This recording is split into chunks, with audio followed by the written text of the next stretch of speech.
Hello guys and welcome back to another episode of Redcraft Reborn. So, as you saw on the time lapse, we did a few things around. So just to go over some of the stuff with you that we've done. The village that we live in is no more. It is now gone. I also did a little more caving down in the caves. There's also there's a little bit of cave structure up there that I also went through.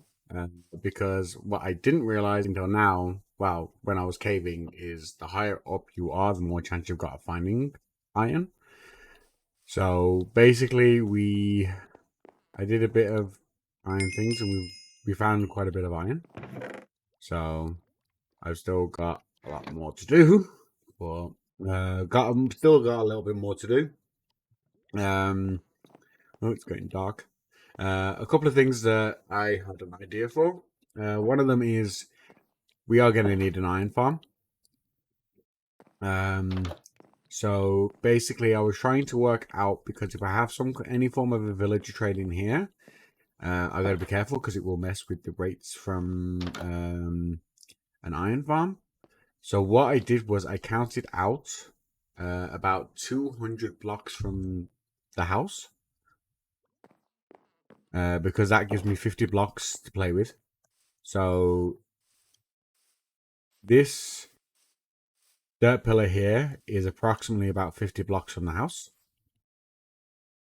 And that dirt pillar over there is 200 blocks from the house. So it would mean that if I built the farm over there, I couldn't put villagers past this point. Like I can't put anything to do with villagers on this side. I could only do villagers on this side, which isn't a big deal.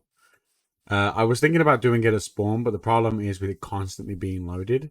It means if I'm not there, it will always be on 24/7. And with only having me and Doug playing on the server for now, I think that there could potentially be a lot of lag issues with that.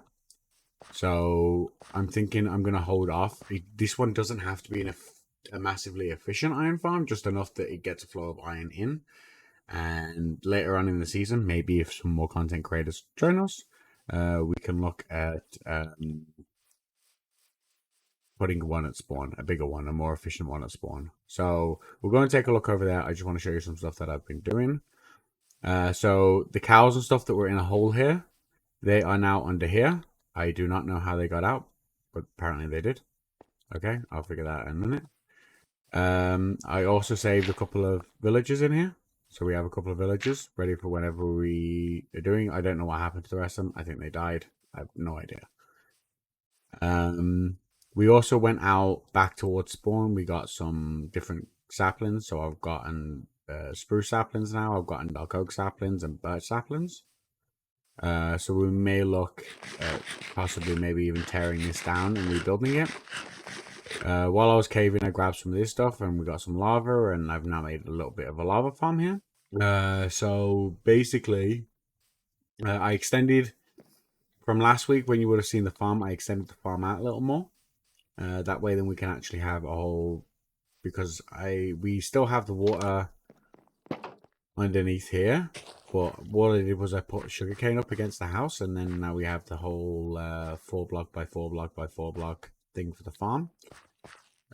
Wheat is going to be something we'll have to automate because for mud you need a lot of it.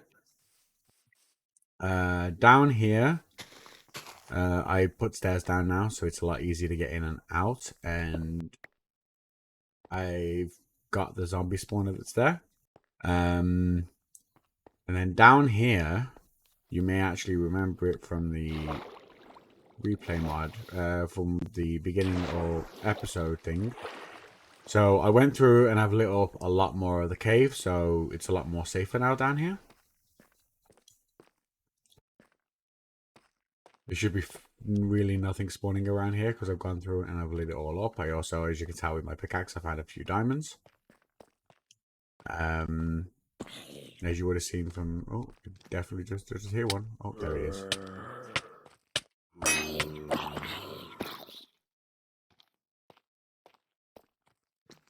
Wait, another sword.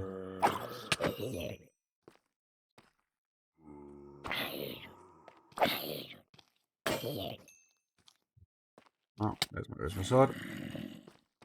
Axe time it is. So yeah, there's still some areas that have got to be lit up, like up there. Problem is if there's like one block that's light level of 0, because the fact that all of this is lit up, they're gonna spawn up there like a lot.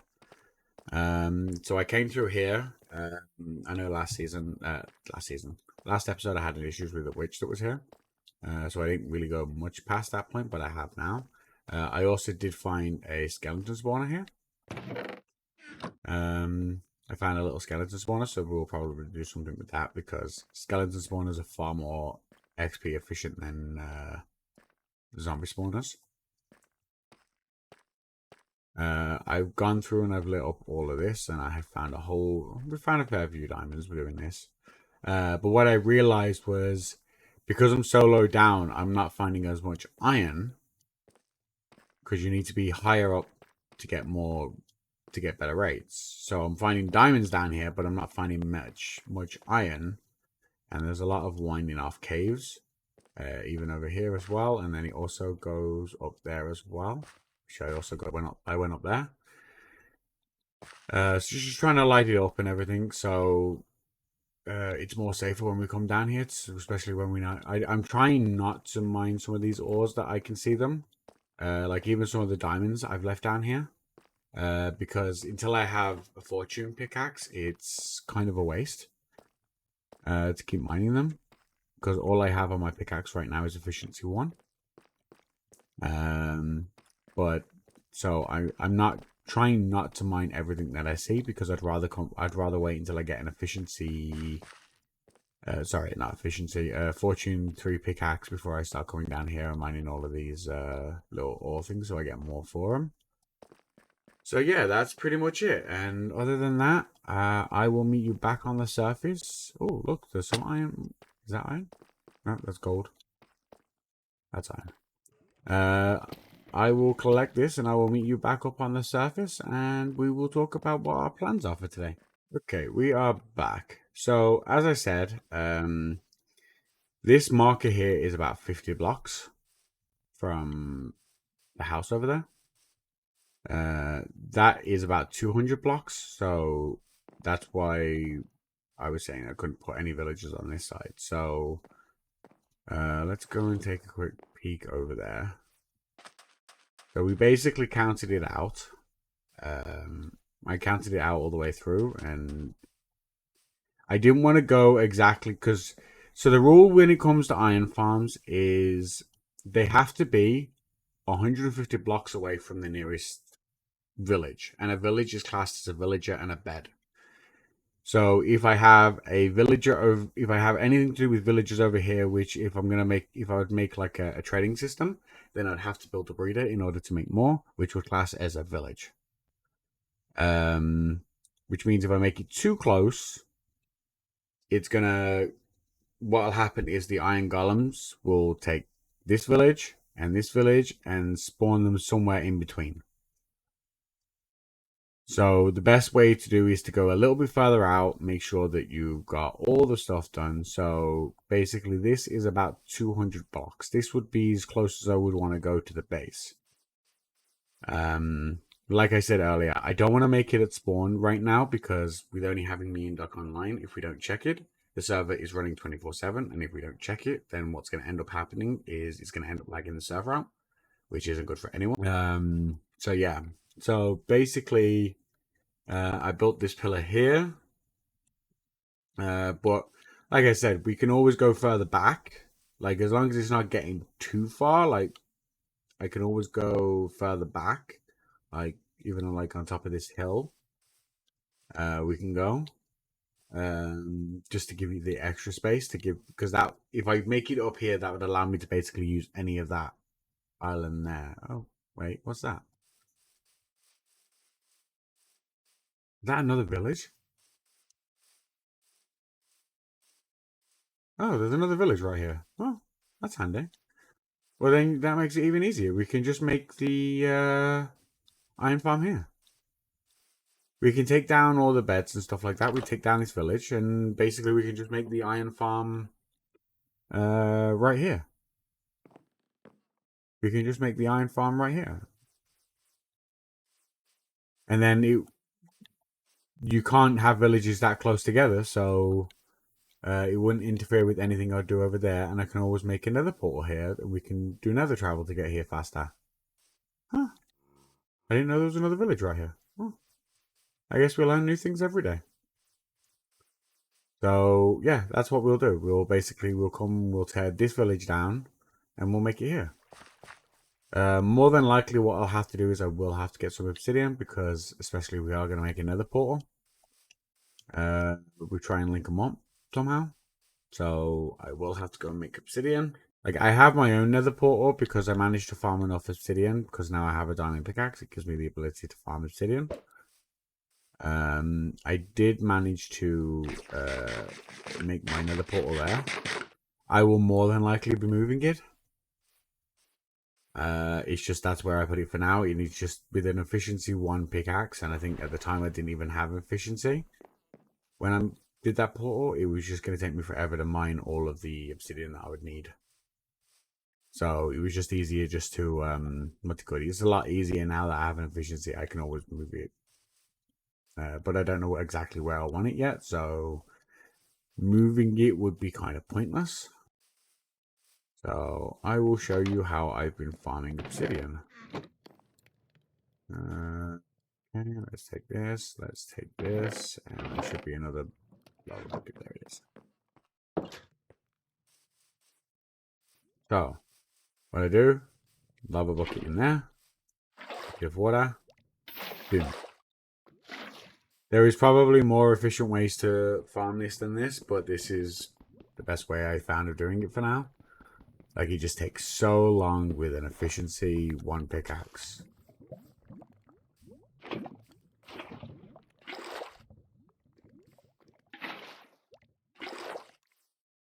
Yeah.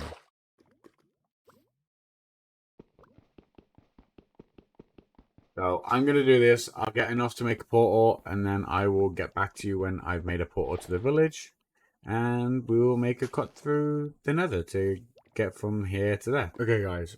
So I have the other portal set up in the other village. So I have the coordinates right here in my chat. So I'm just going to go through this portal here, and then let's try and see if we can link these portals up.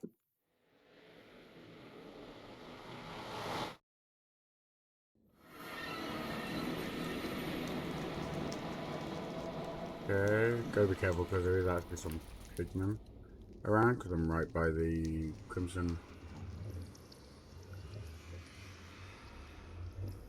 S3. So we're looking for minus 87, so we're going this way. It's actually a lot higher. Actually, maybe like be up there. There we go. They should bring me right up by the portal, I believe. Yep, right here. I'm literally short 1 ladder, and then this takes me through to the village.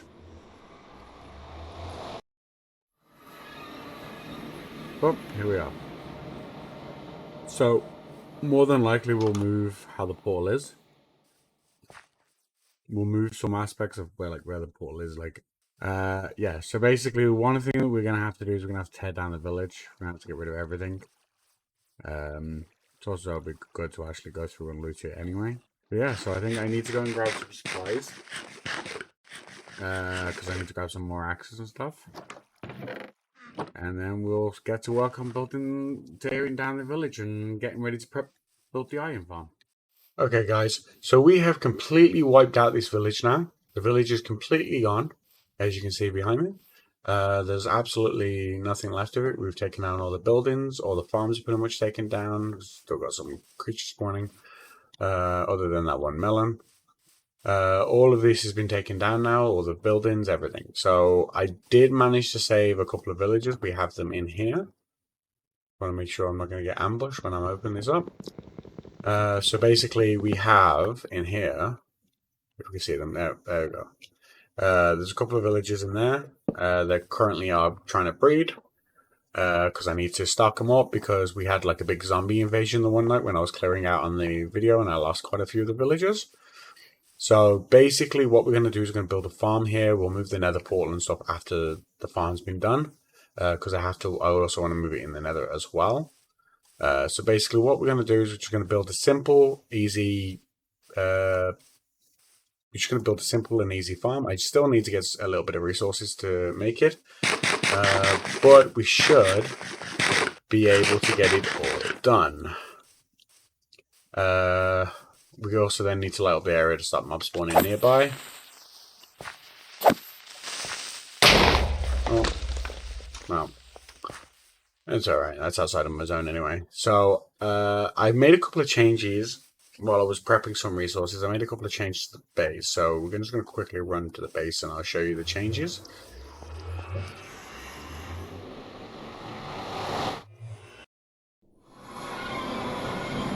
So what I would like to do is I would like to lower this portal down so it's roughly on the same level, because I know Duck's talking about eventually us building some kind of a nether hub, which is a good idea. So we want to make sure if we can get portals roughly on the same level, we get them on the same level.